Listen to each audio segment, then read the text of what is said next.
Greetings, Stalkers, and welcome back to the Grymm Mansion. My name is Abominathan, your fellow doctor that apples are scared of. Shut up, cat. And I'm joined tonight, and all nights, by...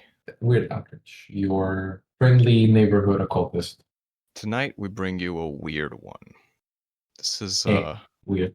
True. Unintended. But it is a bit outside the box. I mean, at least to the standards, well, of what we Usually cover, too. I guess. Agreed. More, we bring David Cronenberg. I was gonna say flick, a movie from the '90s, from the end of the '90s, turn of the century. So we bring you eXistenZ with a Z.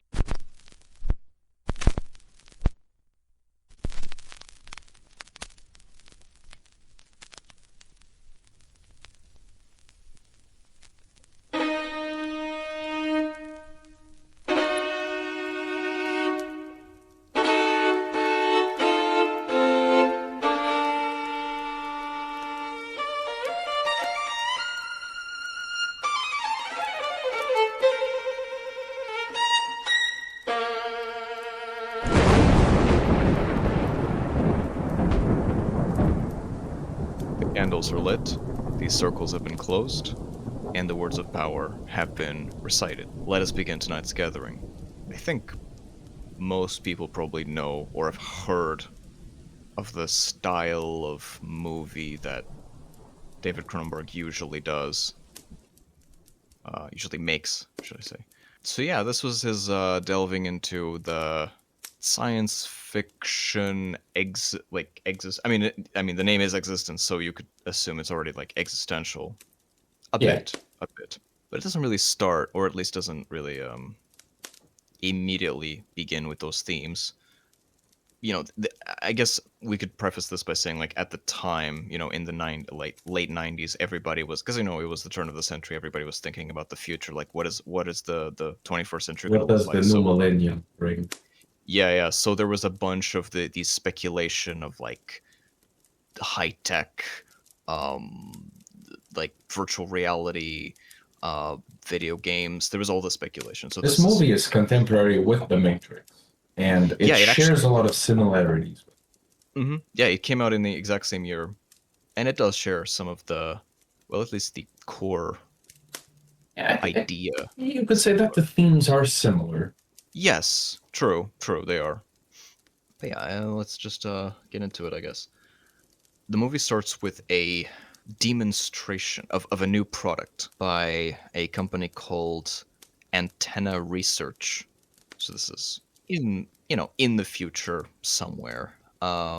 And this corporation has invented, allegedly, a new game from the corporation Antenna Research, a virtual reality game called eXistenZ, capital X, capital Z. And the speaker, the one that's presenting the game, who is the creator of the game, Allegra Geller, she, asks for several volunteers to try out the game for the first time, I assume.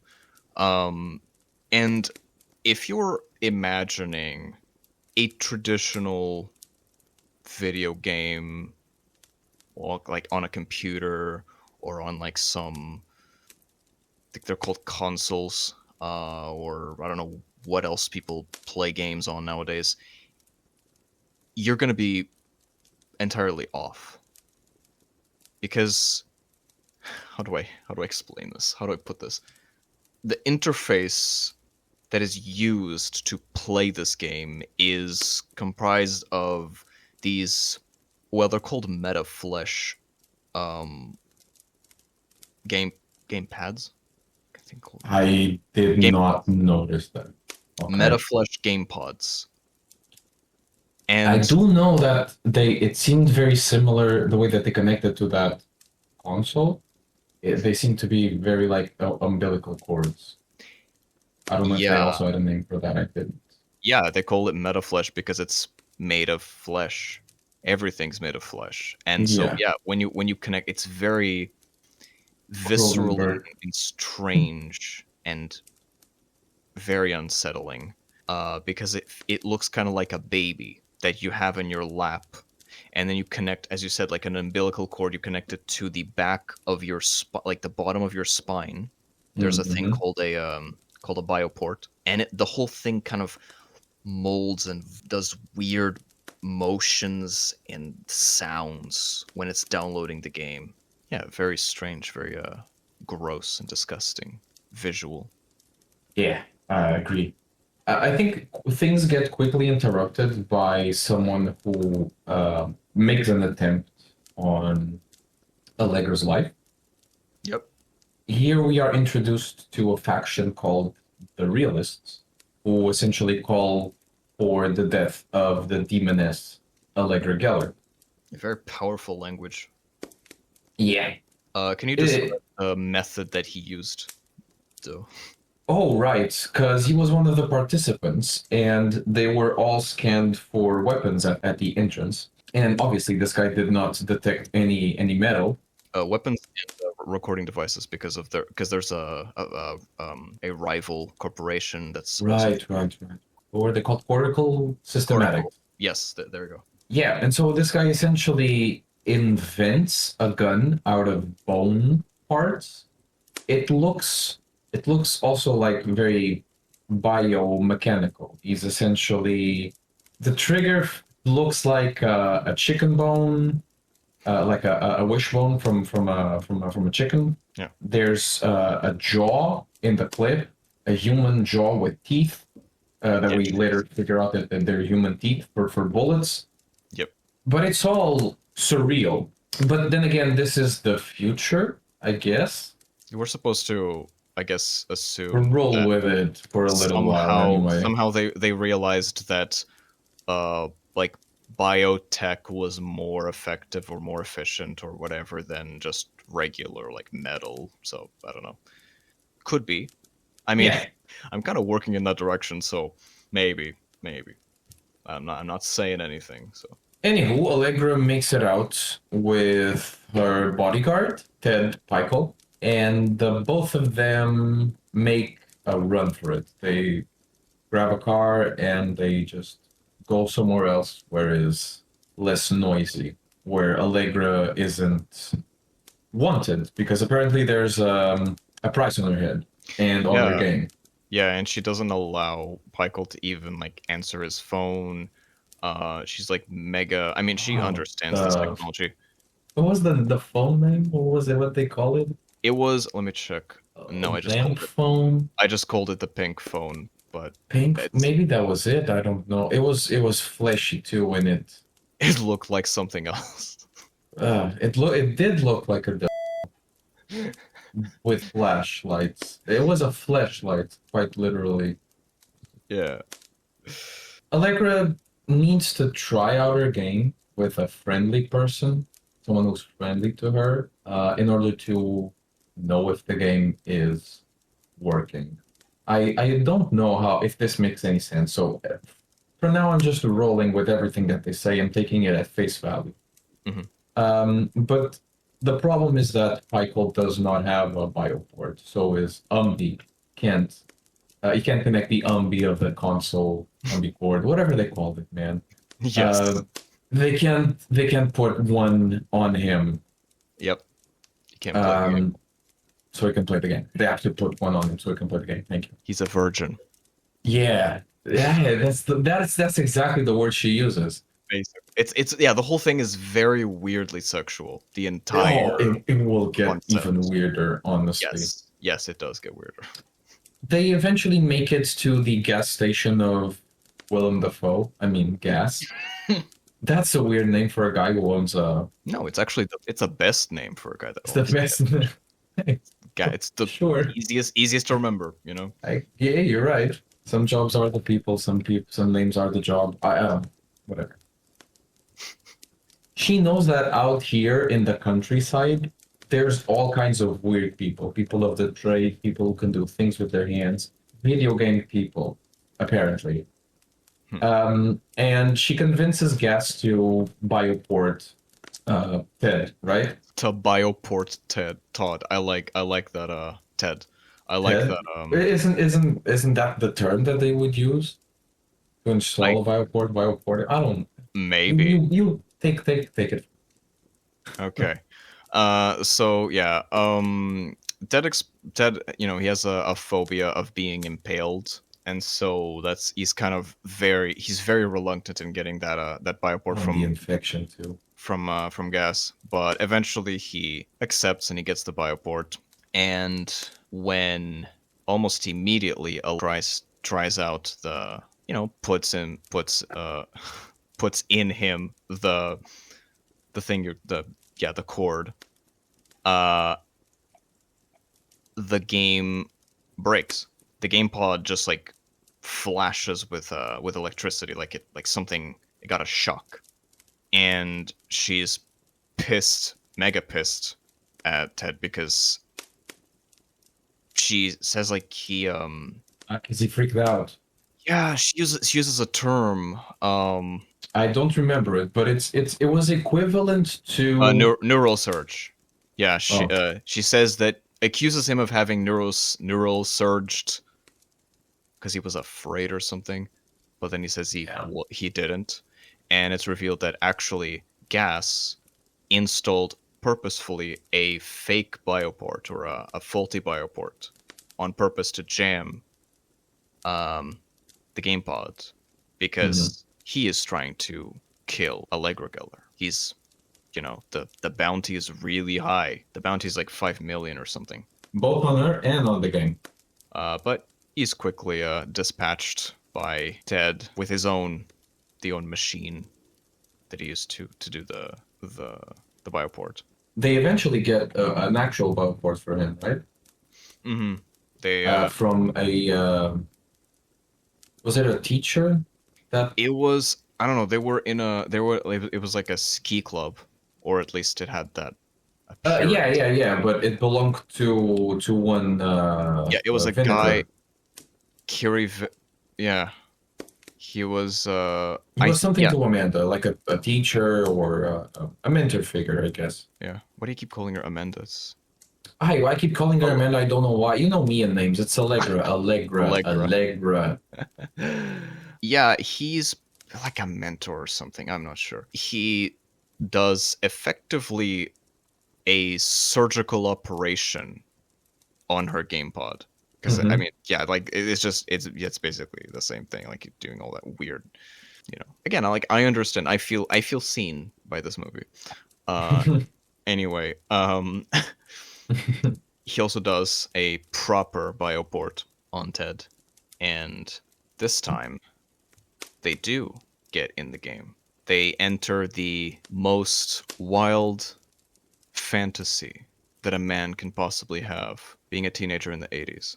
The 1980s, I assume. The 1980s, yes. Well, to be fair, I do agree. Having lived through so many centuries, those was probably the best time to be a teenager.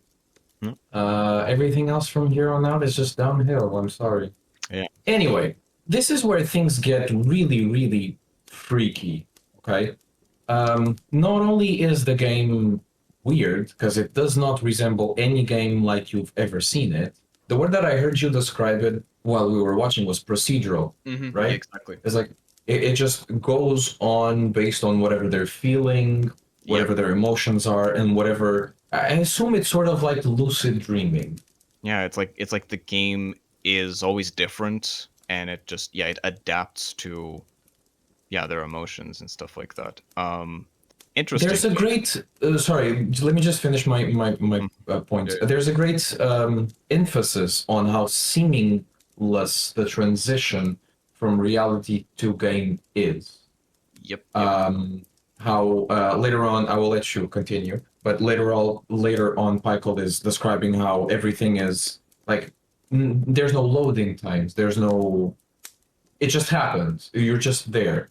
Yep. And another thing is the emphasis on playing the character. It's just what my character would do. Sometimes they feel compelled to do. Do go I on. think in role-playing games that's called railroading. Whatever we want to call it, I just want to. These are two important things that set Mhm. out from the beginning Yes, and become extremely important as we move on. yes, that's true. I just didn't want to forget about them. Yeah. Do go on. So they arrive at this shop. There's some weird interactions that like that they're like again they're like supposed to have with this NPC effectively. This this seller, shopkeeper. And it's like they have to buy this mini mini pod from him. Then they go to this alley, like the back of this alley, and they're supposed to put the mini pod. It goes inside of inside their backs. Then they start making out because this is a Hollywood movie, obviously. It's what their characters would do. Their characters would too. And Ted We're already starts. like 2 layers in, by the way. Yes, there's already 2 layers in. We're about to go into a second layer right now. Mm. Mhm. Ted is starting to like really worry about his real body. Like he starts to get some I guess not dissociation necessarily, but like A full-blown existential crisis. yeah. And Allegra reassures him that everything's fine. Like this, it's good that he's feeling that because it means the game pod is Working, doing its job. it's interacting with his nervous system, something like that. Whatever science jargon they want to make up this thing. Engaging the nervous system, something like that. Yeah, so they arrive in a factory line. Oh, right, the factory line scene. They Trout farm. Yeah. They're fishing up mutated fish that are being used to produce these game consoles. There's some explanation as to why this is happening and the cover up of the trout farm, but it's they have a contact in the shop that was given to them by the other guy and So- Yevgeny. Yep. Yeah. Yeah. So it's a Russian guy or Slavic guy called Yevgeny. He's supposed to be their contact for The realists. the realists, exactly. So they are. He gives them. He tells them to go to a Chinese restaurant and ask for the special. Right. Mhm. Which they do. In the middle of the jungle, there's a Chinese restaurant. When C does ask for the special, everybody else but Allegra and Ted said that everybody leaves. And it seems really weird because they're essentially eating the trouts from the river, who apparently are a delicacy. And as he's eating, almost unconsciously, he's grabbing all the parts that he can't eat, like bones and stuff, Yep. and he's assembling the same gun that was used to shoot Allegra at the beginning of the movie. Yep. To load the gun, he simply takes out a piece of his jaw, which was like one of those prosthetic half jaws, and he just snaps that on the magazine of the gun. He even fakes out trying to shoot Allegra, and then he realizes he has to kill the waiter that served them the special. He reluctantly does, even misses him, and then the waiter cuts the tip of the gun, and the gun bleeds, and then he shoots again, and at that time he actually kills the waiter, and then he drops the gun, and then there's a dog that comes in and starts chewing on the gun. It's just, and then everybody's like looking at them, and he's like, it was just a misunderstanding with the checks, yeah. Eventually, get back to the game store, where they're told that that Norish, Yevgeny, actually works for Cortical, and that they should not have done what they did. Yeah, apparently the guy in the Chinese restaurant was his actual contact. So yeah. They have to go back now and undo the mess that they did. And when Allegra finds a diseased pod, she gets the idea of connecting to it and then infecting all the other pods in the factory. Yeah, it's kind of a weird plan, but okay, go off. Yeah, I think Yes. whatever happens ends up being better in a Yeah. way. Like the fire, they could have just set fire to the whole thing. But Allegra does fall really ill really quickly, and Ted is forced to cut the umbilical that connected her to the game pod, and she is now bleeding to death essentially. Because Genius.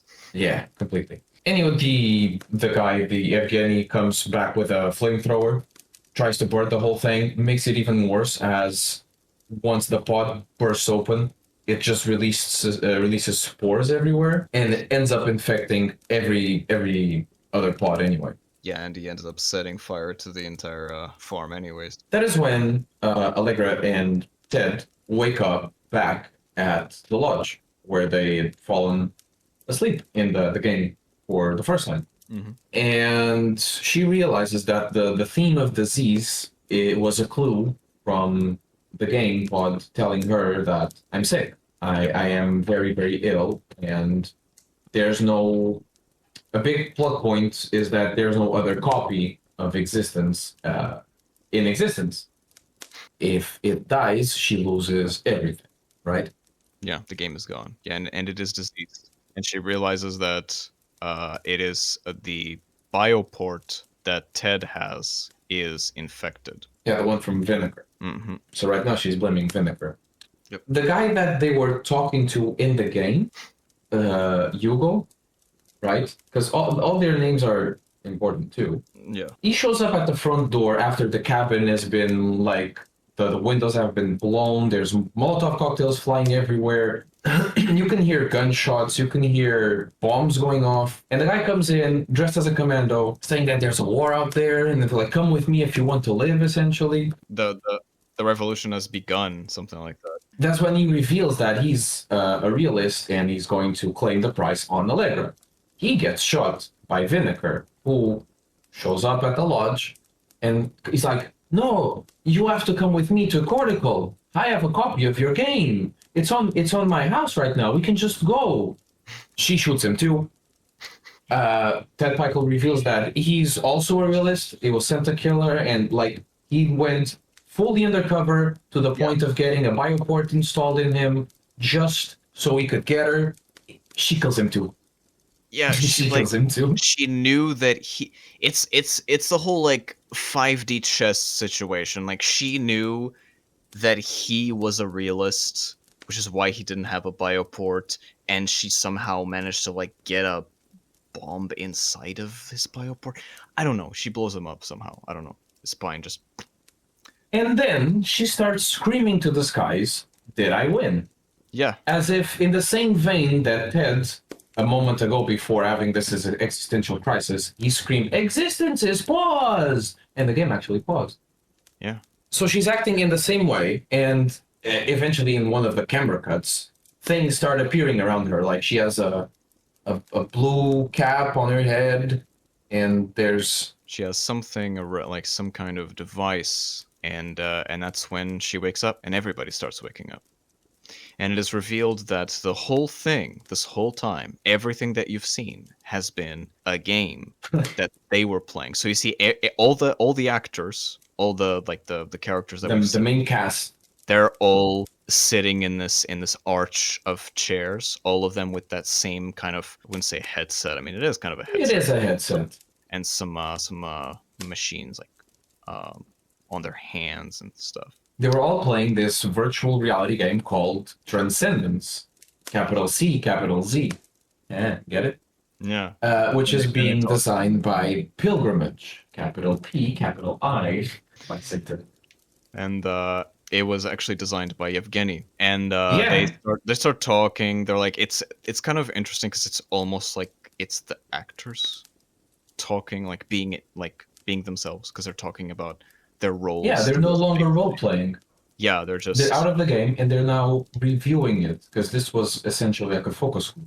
Yep, exactly. These people were chosen to be a part of a test run. Yevgeny goes to his assistant, and he has like a private conversation with her, and he's like, "I'm getting worried about the themes of the game that we just played. It was very it had a very anti-game theme to it." Merle doesn't think really anything of it until Yevgeny really puts it into words like. And then Allegra and Ted, who by the way they were a couple this whole time apparently. Yeah, they show up. They have a dog, and they're talking to Yevgeny. Ted is like, "Now I know that you are the greatest game designer in the world." Something along the lines of that. And they're just basically being very. Don't you think you should be punished for what you did? Is what Allegra tells him. And then they take. So like the dog had some The dog had gun. a fur coat. Yeah, the dog had a fur coat, and they take out two guns from under the fur coat of the dog, and they shoot Yevgeny and the assistant. Then they scream, "Death to Yevgeny! Death to Transcendent!" What was it? Death to Transcendent. Transcendence, yeah, got the pilgrimage. And everybody is like quiet, and then they go to leave. The guy who's at the door, he's like, It was the Chinese waiter. "Yeah," he's like, "Wait, guys, are we still in the game?" And that's how it ends. That's the end. That's the end. Yeah, it's it's a doozy. This is a sort of Inception meets Matrix meets Cronenberg. Yeah, it's interesting because Inception came out like 10 years after this. Mm-hmm. So Inception kind of copied this movie. Mm-hmm. That's true. It's just Yeah, Inception might have been a bit more known than this one. Yeah. And The Matrix, again, as we said, came out in the same year. So this movie, even though it's similar to both of those movies, it clearly Definitely did not copy from The Matrix. Yeah. It's it's one of those, it's one of those movies where you basically question everything. I mean, that's like by the end, the entire thing is sort of collapses because you don't know how many layers you're in. Like you don't know how many layers exist at this point. And I think that's the point of the movie. It's to make you question those sorts of things, like how real is real. Yeah. Now, obviously, there are plot holes that I can poke at it because once you start thinking too much about it, you're like, okay, but why was Ted, like, if they knew that they were inside of a game this whole time, why did Ted have, like, an existential crisis? Was he role-playing that? Kind of weird.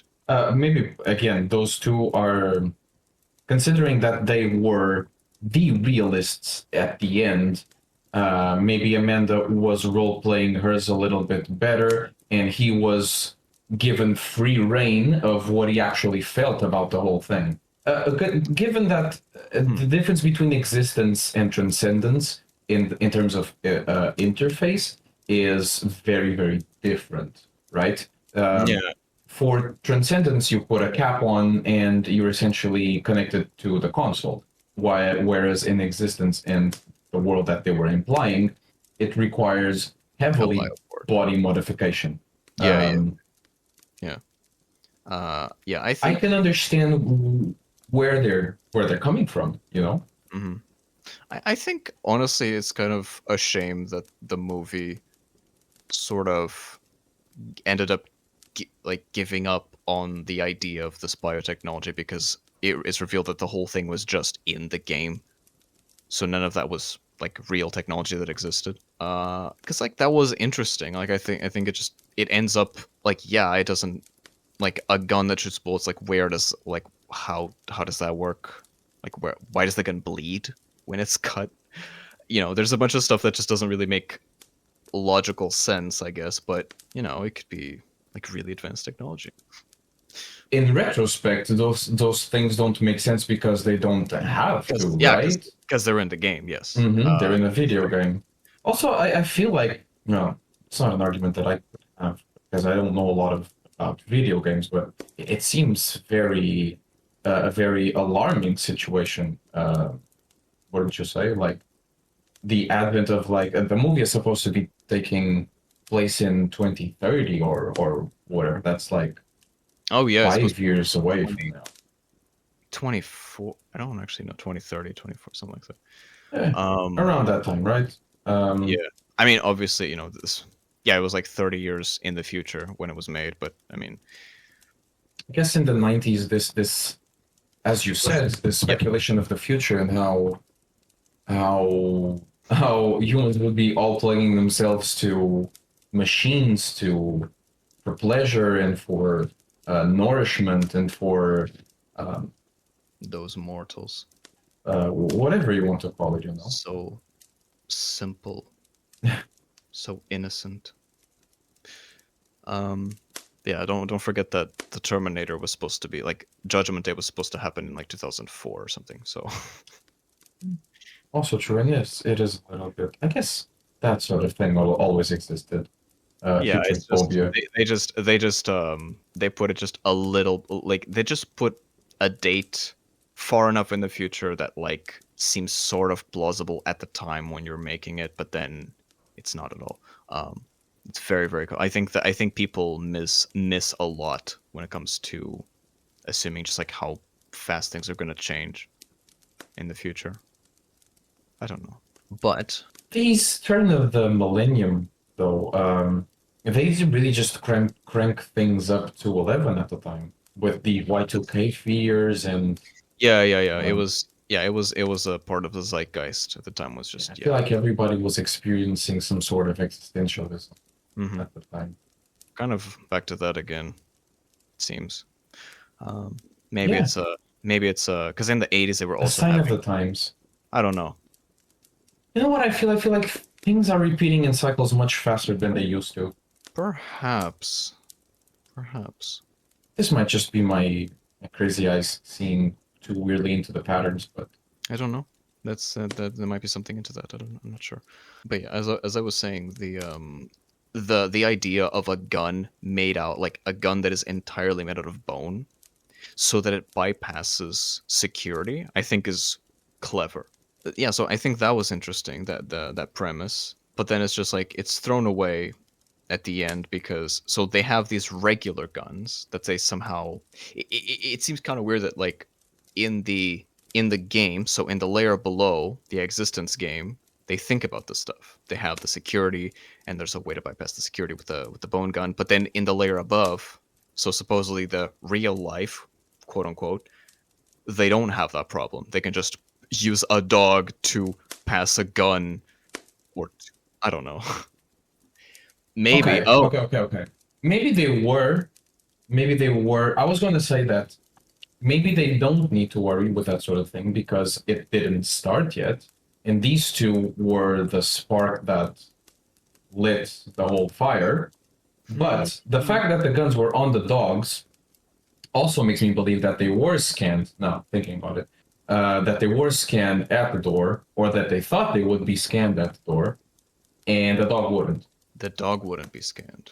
But I but mean, why? why? How would you? Nobody would think that you would put a fur coat on a dog I mean, we all to. know. Yeah, we all know that there's the all this this security at like airports and stuff. It's mostly for sure. It's mostly to deter people. It's not really Mm-hmm. that efficient at actually preventing um terrorists or whatever. So maybe it's the same thing. And also, I guess another explanation would be that because they don't have, as I said, like this hasn't started yet. Like because there's no resistance, at least not that they know of, and also because I guess in this layer there is no other company, so it's Yeah, there's just no. You said yeah. there's no rival, so there's no Mm-hmm. reason for you to scan for because essentially they weren't scanning for guns, they were scanning for like recording devices. That was like the main thing. So yeah, they don't see a reason to scan people because why would you? There's no point. But I guess there was. Yeah, the anti-game sentiment was much more prevalent than the corporate espionage aspect of it. Yeah. Maybe Um, one of them was also a corporate because the theme is present in the game. We could overanalyze it Yes, forever both and actually never gets to a fixed true, answer, a proper true. answer. Yeah, it does kind of ultimately make you question like, and also like the whole people, like the players being compelled or forced to act in ways that aren't of their own free will, also makes you question like everything that the characters said or Yeah, did. the determinism Yeah. is also a prevalent undercurrent in the movie because I did mention that. I did not want to forget about it. How they keep saying it's what our characters will do, and Mhm. these guys have their tongues down each other's throats at half of the movie, you know. Mhm. And it's later revealed that they were lovers in real life, air quotes here. Yeah. Um, Yeah. is this also a comment on the fact that uh, role playing couples would end up role playing lovers at the table? To be honest, it does happen. But I It think that does. there's the most real what? No, Okay, it doesn't happen like always, like all the time. yeah, you're right. Keep going. I like where you're going. Yeah, Keep yeah, no, going. no. I from what I mean, I've always, I've role played with like once or twice with some with other stalkers. But yeah, it does happen. Like when two stalkers really like each other, when they role play. This is the conversation you guys never thought you would hear. Yes. When and and I've had as a DM, I've had to deal with this. It's tough because like you want to propel, the campaign forward, but these two just keep using their characters to do things, do nasty things, and then you're left your imagination. You have to just deal with it. No, Anyway, sorry, that was a weird rant. I'm sorry. So it is cool because with a lot of movies, a lot of Hollywood movies, at least that's my perception, I guess, the ones that I know. Usually when you have the two sort of the two protagonists, like the female protagonist and the male protagonist, usually the male protagonist is the lead role, and usually the female protagonist is sort of the supporting role. The male sort of explains things to the female and does like exposition and stuff like that. You see this with Inception, you see this with, I guess, Doctor Who as well. And it's interesting that this movie does the opposite. So the female character is the lead ish. She's the one that knows things, she's the one that's experienced. And then the male is the virgin. Interestingly enough, The Matrix does the same. The Matrix does the same. Yeah. I mean, okay, the Matrix has like three main characters, I guess. Yeah, sure. They're Morpheus is sure. the one that explains. But yeah, but it's true. Like there's Trinity is a lot more experienced in the ways of the Matrix than Neo is in. but Neo's more powerful. So Depends on what Matrix we're talking about. But I don't want to get into true. the Matrix. This is not a Right. Matrix episode, and there will never be a Matrix episode. There will never be Matrix episode. That's true. I think, Uh, I'm pretty sure not. unless we do a special. On all three episodes? On all three No, movies? just on the first one. I don't know. Maybe a Halloween. It's real close. It could go into the pot. You never know. Yeah, you never know. But yeah, it's interesting to see that. And honestly, I love Allegra's character. I think she's really cool. Yeah, your eyes shine whenever you look at her. And then when she devolves into that science jargon, that hmm console blabber Yeah, and just she was how going on. because she's like awkward. She's a. They even explained this in the movie. Like she's an introvert because she spends so much time making games that she has no time for like socializing, which I can relate. And like she acts that out really well. And yeah, it's interesting to see that. Oh, and it's also funny that people in the 90s thought that in the future game developers would be like celebrities. Rock stars, yeah. I thought the same actually. Yeah, it turns out corporations are really like snuffing out people. The only game developer, like renowned game developer that I've heard of is like Hideo Kojima. That's like a name that I have at the back of at that like a little snippet of brain has given me that name as a game developer. That's the only one that's in my brain. I don't know any others. So clearly, um, That didn't come to happen. or at least not yet. I mean, you never know. I think in the world, I think I don't want to live in a world where video game creators are rock stars. That would imply a series of radical changes to society I'm just not comfortable with. Hmm. Why do you say that? That makes me think of stuff like Neuromancer, makes me think of Blade Runner, makes me think of Cyberpunk, and I no, let's not. Okay, Let's not. that's an interesting. Okay. I don't All right. think we could survive in a cyberpunk world, Nathan. Well, maybe you couldn't. Maybe I Yeah, could. I definitely couldn't drink oil for the rest of my life. There's a lot of bodies in Cyberpunk. I think I could make do. I think you would become less than human, though. Well, I'm not human anymore. You're above human now. Yes. You become Oh, less than.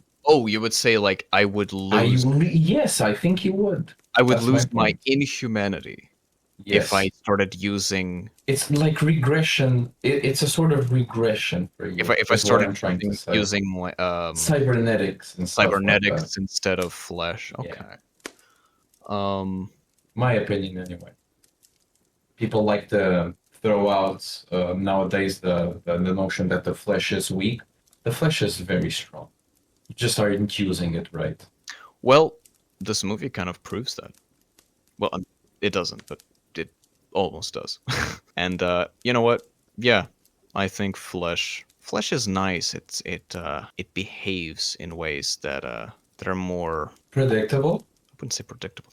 It's easier to work with because it's closer to what we know. It's closer to life, and so it's much easier to create a flesh golem and then use a spark of electricity to make it alive than it is to make an android and having to simulate all of the neural networks and all that. Like that's way more. It seems like Yeah. a waste. Seems like a waste of energy. Whatever God created us is already Yeah, it's it already done everything that needs to be done. Like I'm not gonna reinvent the uh, wheel. yeah the gods that created flesh. I think did we couldn't we want to be like them. I don't think we can. I think this is it. We're digressing so hard. We are digressing so hard. Anyway, what would I rate this? What would you rate this movie? I want to give it at least an 8.5, Hmm. something like that. I was gonna give It it like got. 7. I don't know. That's okay. We can meet. We can meet in the middle. I don't know Um, how accurate. I might not like the acting. I might not agree with all the choices that the movie had, but I Yeah, do like the it had themes. really good concepts, really good ideas, really good A great director, visuals, and it's mhm. very iconic. I And think. it's pretty much everything that you're seeing is also practical, Oh which yeah, is incredible considering that we're talking about a virtual reality movie. that's true. That's true. Or- But yeah, I just don't know how well it all fits together. yeah, it does feel a little bit disjointed. Hmm. I agree, but also in retrospect, I can forgive all of that disjointedness because it's inside of a simulation. It's never going to be Yeah, perfect. it's kind of a bit of a cheat. Yeah, that's fair. That's fair. You cheated a little But bit. again, is it really cheating when you do it for real on purpose since the beginning? And you try to be as cohesive as you can, even if it devolves into not predicted, programmed chaos at the end. I don't know. Good question. You tell us in the comments. I guess the Thralls asked us to make more interactions, but you tell us in Wow. the comments if you made it all this way after hearing us too. I don't read the comments. Do you? No, I don't read the comments, but I assume that the Thralls do, so. Do you read the comments? Oh, there's no comments. I Oh, guess that's why they're asking us to do this sort of thing. hey. Anyway, At least we it's just. if you'll do the honors. All right. No comments. The candles are out. The circles have been erased, and we'll let silence reign again. The Grymm Mansion is closing its gates. Have a horrible night, and we'll see you next time.